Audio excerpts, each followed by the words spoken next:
welcome back. Thank you for checking out my coloring fondant video. I hope that you are here after you watch how to make fondant. If you haven't watched that one yet, it is linked below. Be sure to check it out. It's how I made this exact batch of fondant. So to color fondant, really what you want to do is you want to kind of have a round patty to start with, and you can see that I put color in the middle of it.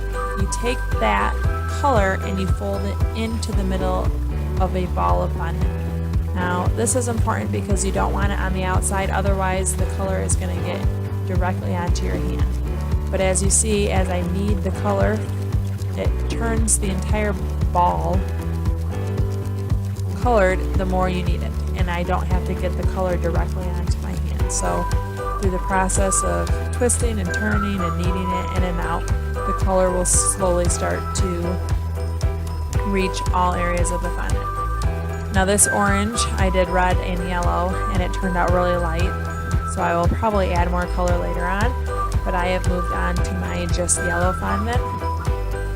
As my countertops get a little dry, I just add some more shortening, but again, I put the color directly into the middle and I folded the fondant over the color instead of touching the color directly.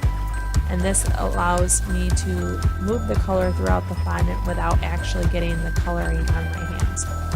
So again, this yellow turned out to be pretty light, and I'm going to add more color into both of my piles and just start again. I have put this on the triple speed time lapse just because this process took about 10 minutes, and I don't think anyone wants to watch me kneading fondant for 10 minutes. If you do, watch this video 3 times.